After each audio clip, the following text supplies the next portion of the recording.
நிறைய பேருக்கு வந்து என்ன டவுட் அப்படின்னா, யுஎஸ் வந்து நிறைய டைம் மூனுக்கு போயிட்டு வந்தது.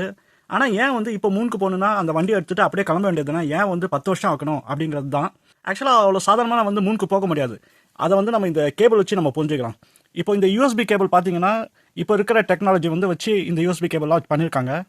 இதே 20 இயர்ஸ்க்கு முன்னாடி வந்து HDMI, DVI, serial, parallel port இந்த மாதிரி நிறைய கேபிள் வச்சு நம்ம வந்து கம்ப்யூட்டர் சிஸ்டம்ஸ் வந்து ஆக்சஸ் பண்ணிட்டு இருந்தோம்.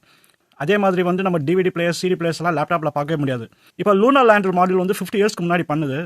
அந்த மாடியூல் எடுத்துன்னு வந்து இப்போ டேரெக்டாக ஓட்ட முடியுமா? ஓட்ட முடியாது. ஏன்னா அப்போ இருந்த டெக்னாலஜிக்கும் இப்போ இருக்கிற டெக்னாலஜிக்கும் வந்து சம்மந்தமே கிடையாது. அந்த டைமில் ஆப்ரேட்டிங் சிஸ்டம் கூட கிடையாது. லினக்ஸ் வந்து இப்போ இருக்குது, அப்போ கிடையாது. அதே மாதிரி மெமரி வந்து கால்குலேட்டர் சைஸ் மெமரி இருந்தது.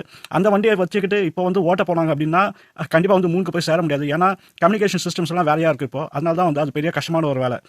இப்போ ஒரே வழி வந்து என்னன்னா, அந்த லூனர் லேண்டர் மாடியூலை வந்து மறுபடியும் வந்து ஃபுல்லாக வந்து உருவாக்கணும். அதுதான் வந்து நாசா வந்து ட்ரை பண்ணிட்டு இருக்கு. அதனால தான் வந்து அவங்க 10 வருஷம் எடுக்கிறாங்க.